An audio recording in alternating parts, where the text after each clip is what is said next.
Curt Cignetti has the Hoosiers climbing in the recruiting rankings, but how far can they go, and can they keep some of the top talent in state going to Bloomington? Locked On presents The Portal, the daily podcast covering college football recruiting and everything NIL, part of the Locked On Podcast Network. Your team every day.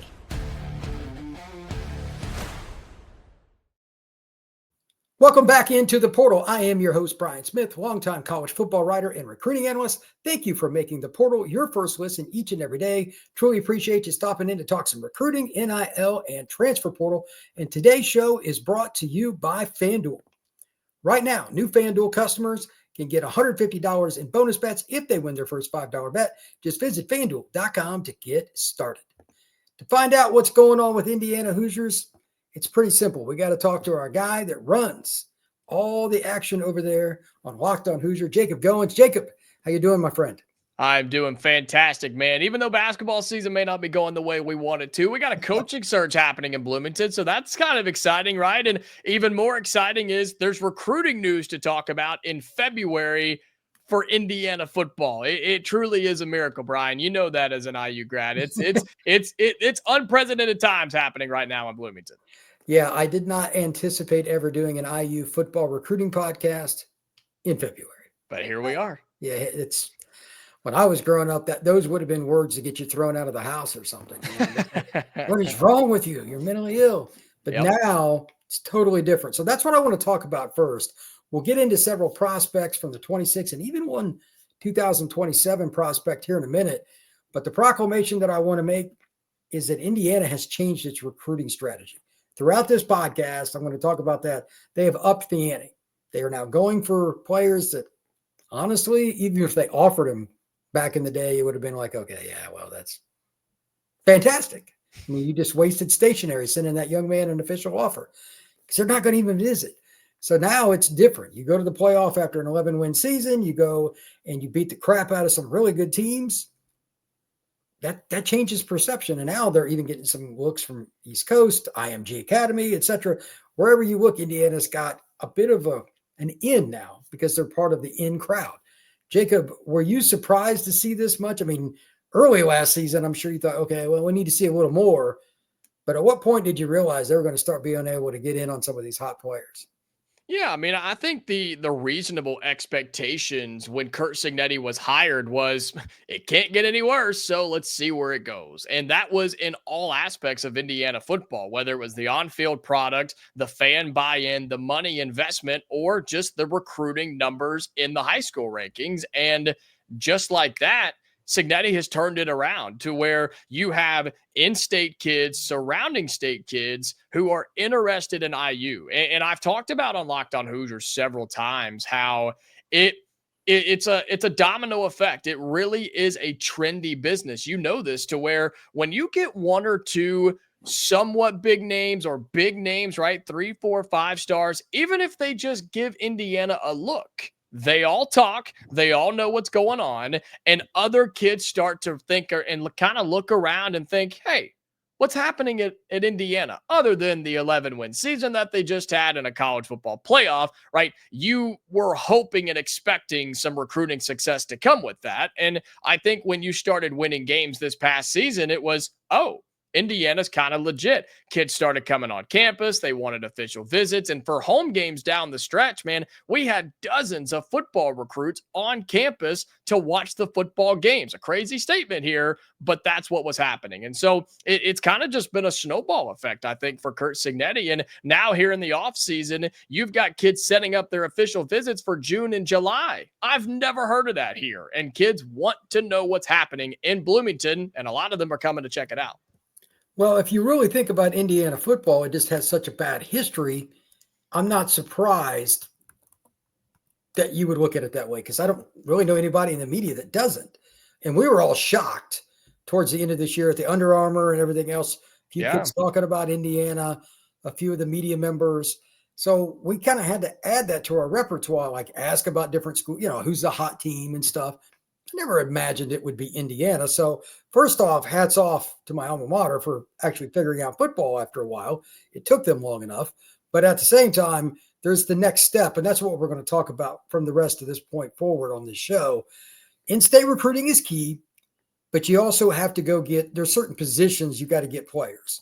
Like Indiana is in a situation where if they don't go out and get a few defensive tackles every year or corners, there's just certain premium positions. So I'm going to track that. But the other thing that's really interesting to me is just like official visits in general. Looking at some of the guys they have coming in, it's not an unbelievable list, but they finally started getting some guys that I'm like, okay, I know who that is. Like Cameron McHaney, we'll talk about in a few minutes. He's a defensive tackle at IMG Academy. He's a national top 250 kid. Yeah. He teach 300 pounds. Now, he's originally from Indianapolis, but at the same time, that doesn't mean he has to go back. Yeah, I mean, when you play at IMG, you can go anywhere because all the biggest schools know every single player on that roster their entire careers. And the fact that Indiana, again, is in that loop and he wants to come and check out Indiana, that's that type of name I'm talking about. I know we're going to dive into him a little bit later, but he's the type of name that when he sets the official visit, other kids are like, whoa, wait. Why? Why is he going there? Why is he checking it out? Maybe I'll do the same thing. That's that snowball domino effect that I'm talking about.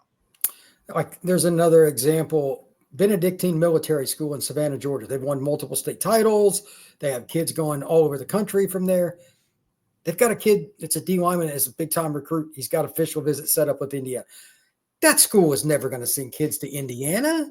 They all stay down south, etc. Now it's cool to go to Indiana and at least check like what's going on there. Yeah. There's a kid from McEachern just outside Atlanta, one of the most tradition-rich programs in the state of Georgia, has a visit signed up with the Hoosiers. So I'm very excited about that aspect of it, Jacob, because I don't know who's next. My only question for the out-of-state recruiting, I mean, in-state's self-explanatory. Do they find a niche in an area? They were out in Virginia, so I kind of thought that, the Virginia 757/DC, but that's very highly competitive. That was my first guess. But can they find a niche somewhere? And we'll find out later this spring. But that's something that's really important. When we come back, we're going to talk more about the official visits. We're going to talk about some big-time players right here on the portal, the crossover with Locked On Hoosiers. When the game tips off, the NBA action is just getting started, and there's no better place to get in on it than FanDuel, America's #1 sportsbook. With FanDuel, you can place live bets throughout the game, so even if you missed the opening tip-off or want to bet on a fourth quarter comeback, you can stay on the action, and that's not even a problem at all if you want to get a bigger payout because you can combine your live bets into a same-game parlay. I love using FanDuel's live betting feature because it keeps every moment of the action exciting, whether I'm backing my team for a late game rally or picking a player to hit a clutch three. I never feel like I missed my chance. Plus, the app is easy to use, and when I win, get paid instantly. Right now, new FanDuel customers can bet or get $150 in bonus bets if you win your first $5 bet. Visit FanDuel.com to join today. That's FanDuel.com for your shot at $150 in bonus bets. Make every moment more with FanDuel, official sports betting partner of the NBA. All right, brother. The biggest thing that I think Indiana has to do is kind of finish out on some of these visits. We went through a few kids, and I watched film on these guys. One I didn't have to, and that's McHaney. Again, we'll talk about him in a moment. But I just kind of want to go through a handful of guys that you sent me. First off, Trevor Gibbs, tight end / linebacker out of Crown Point up in the northwest part of the state, the region. He's a guy that is a very talented player, got great hands, a thumper. Crown Point's always had some athletes, but it's random when you're going to get a kid like this that's as big as him. I think they might be able to steal this kid because he's better than he's ranked. He's like a 3-star. Yeah, 3-star. I laughed because of where he's from. If he was in Indianapolis, he'd be looked at differently. It's just kind of how that works. This is the kind of kid where Indiana can build something. Flexibility, because he can play tight end, H-back, maybe defensive end, definitely middle linebacker. These are the kinds of spots where Indiana, in the front seven, they've always gotten run on all the time. I'd play him on defense if I could. It's harder to find defensive guys. Yeah. And he's a thumper. Getting a visit early, making sure you keep guys at home. I doubt Notre Dame goes after him. They're in on so many guys that are D linemen, tight ends. I doubt they do. So that's the biggest in-state threat. Purdue is, wow, they might be the worst team in the Power Four. They're horrible. If you lose them to Purdue, hey, can you say that again? Can you just say that one more time for me, Brian? Purdue might be the worst team in the Power Four. They are horrible. I mean, they're so bad. Love it. They really are. It's They're hard to horrific. watch. It is. And I hate it for them, I guess, kind of, not really. And so we're in a prime situation, Indiana is, because take advantage, right? Take advantage. Yeah, you're going up against Notre Dame, of course, but you're going up against Purdue too. And you can get the leg up there for a guy like this, who you said, I think defensively is probably where he'll go. He's listed as an athlete. So high school, you know how it is. You can play wherever you want to. IU's going to pull him in and say, we need you here. So that's where you're going to go. And he could be, I don't want to say a difference maker, but a noise maker in a recruiting class. If you get somebody like that in the state, people around here would at least take notice and go, nice win for them. That, as you said, a steal, I think is a good word to use there. I really do like this kid. I think Gibbs is somebody that will continue to rise up the rankings. And the fact that he was in Indiana, in Bloomington for junior day, he's got an official visit set. IU's doing all the right things. It just sees if it pays off or not. Yeah, this is a great piece of scouting because a lot of people would overlook him. For instance, they've got Casimir Hicks lined up for a visit. He's probably the best player in the state of Indiana for the senior class. He's from Decatur Central. It's not hard to find him. He's in the middle of Indianapolis. But finding kids like Gibbs, not everybody's going to be a 3-and-out guy. That'll be a really good program builder is important. And again, Indiana traditionally struggles with defense. And not that they did last year, but this is the kind of guy where you can start building your front seven with in-state recruits. You got to get those kind of kids, man. Yeah. And it's good they got the first visit. So that's one guy. The next guy is the one that I talked about. He's originally from Indiana and from Indianapolis. He played at Lutheran, I believe, before he went to IMG. My guy, Don Zalotti, who does all the recruiting and handles the roster there, told me one day when I was on campus, he goes, I got a kid coming from Indianapolis. It's really good. And I'm like, really? He didn't know I was from Indiana. I'm like, who is it? And he introduced me. The next time I was there, and this kid walks, I'm like, okay, that looks like a defensive tackle. Yeah. 6'1", 290 pounds. Big, powerful kid, really nice until he puts on his helmet. And I'm like, well, that's what it's supposed to look like. Yeah. And Indiana, I'm surprised he doesn't have a bunch of SEC offers, maybe because he's not the tallest guy. Illinois is involved in some other schools. Out of all the guys they got visiting that are out of state, to me, he might be the most important because, again, D-tackle, there are just so many guys that have that kind of frame, have that kind of size, and there's an extra cachet to this. It's different with IMG. Let me put it to you like this. I'm driving to Orlando to see the Under Armour event this next week or this coming Sunday. Right after, IMG Academy has its own Under Armour event for one school the following Thursday every year. And then after that, we drive to Miami and they have another event for the area. That's the only school that gets one. Kind of shows what's going on over there, does it not? Kind of shines a light on what's happening at IMG. And when Indiana is able to go and at least get a sniff, just get an idea of what's happening here, it's never really happened. And it speaks to so many things: the coaching staff, the success, the program, the NIL. We're dumb if we say it's not a part of it. Your show is focused on parts of NIL. I mean, it is a major factor. But people have this weird conception that Indiana just doesn't have money, which is insane. And they think the money they do have is all going towards basketball. But Curt Cignetti said, yeah, we're going to change that a little bit. If you want me to be here and you want me to win, you've got to give me what I need. And you don't go after guys like McHaney if you can't pay him and play him. And I think that's what the Hoosiers are trying to do. And he looks like a power 4 lineman. That's what he is. I mean, he's going to be legit, and he's going to be in Indiana in Bloomington late June. And he would be the focal point of a recruiting class and could be somebody you build around with either other high school recruits or transfer portal success like we've seen Indiana have. And I wanted to ask you this, Brian, just kind of as we go on here. Does portal success for a program like Indiana, does it have any bleed over to high school recruiting success? I mean, does a high schooler like McHaney, for example, does he see the fact that Indiana went in the portal and got big names? Does that have any effect on guys like him? I'm genuinely curious. It can. It depends on the player. Keep in mind that we're kind of new to this. It's only been going on for a few years, but sure, I think more than anything else, it's not the portal. It's Indiana's just winning. Yeah. And they were coached up. They took a bunch of kids predominantly from G5. They didn't take the Alabama, Georgia, Texas, USC offered guys. They took kids that had proven production from the G5 and, schools like Liberty and wherever, and they brought them in. And what happened? They went 11-1. So he sees that they get a chance to kind of shine. And again, he's still, even though he's an IMG, he's been overlooked a little bit, and it's hilarious. I've seen him play. I know what he can do. But at the same time, Indiana doesn't care. They don't. They want to see that guy come back home. Again, he's from Indiana. He played in Indianapolis before he went to IMG. Getting a guy like that sets a precedent, not only because it's IMG, that you can get D linemen. Because they got a couple guys out of the transfer portal for D line last year. They weren't good.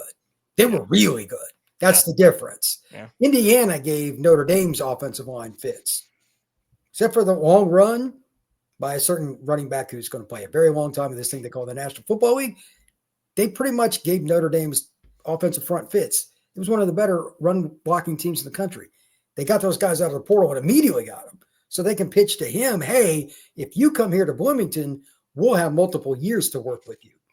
I mean, it's just fact. So it's a good pitch. It is. It's a really good pitch. And it's in this new era where people are and programs and coaches are trying to decide, do we go heavy portal? Do we go heavy high school? What's the mixture? Is it 50-50, 60-40? Like everybody's trying to figure that mix out. But when you have an opportunity to get somebody like McHaney, you go after him. Now, whether IU gets him or not, I don't know. But the fact that you're in the door, the fact that he's interested and wants to take a visit and is going to take a visit, it's a new era in Indiana football to where you're still going after the big fish, but it's not just throwing your bobber in there with 30 more.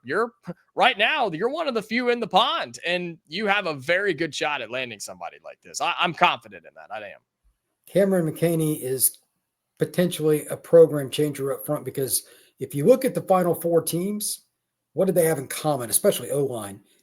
Homegrown, meaning they got them out of the high school ranks. All but like one or two guys that started on the O-line for the Final Four teams were high school recruits. D-line's a little different, but there still aren't a lot of them in the portal. Like this past window, the D-line options, they were limited. If you don't get Cameron McHaney, what are you going to get later? Yeah, it's true. So you've got to start developing. Indiana hit the home run last year, but that may not be available down the road. So you've got to be sure to take your chances with the local kids first, make that happen, and then move forward. Another kid that I really liked, and I don't know how much success they'll have in the state of Michigan with the Wolverines. Michigan State's got a huge NIL, but I thought this was interesting.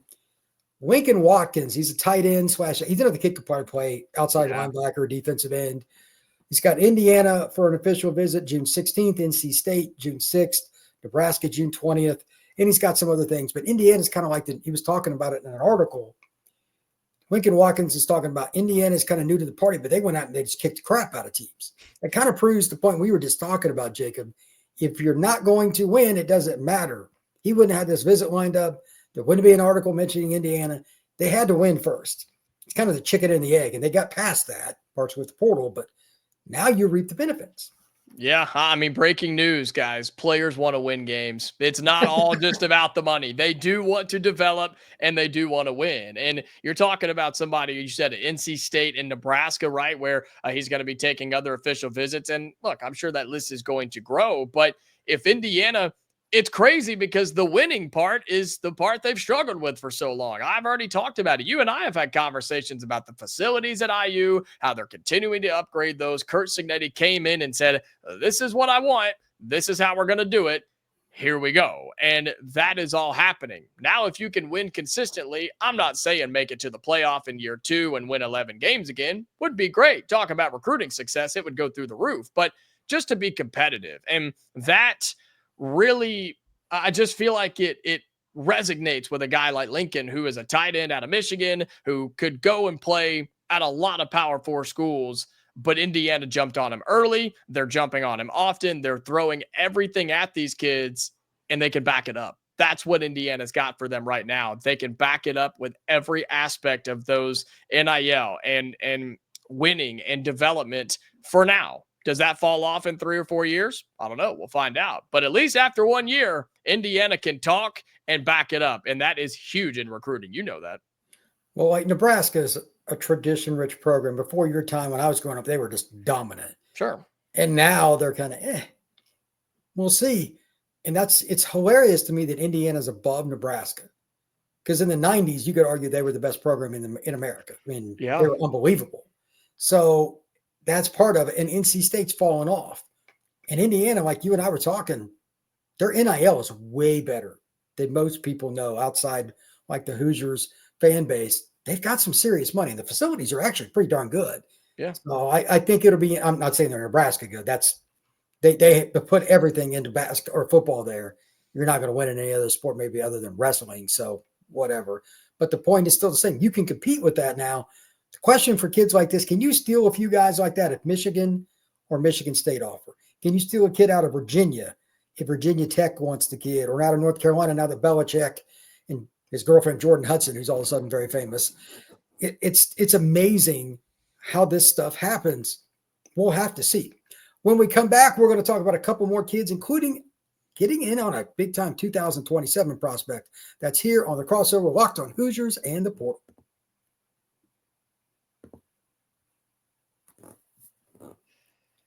It's kind of funny to me that we are to the point where Indiana has all these official visits lined up.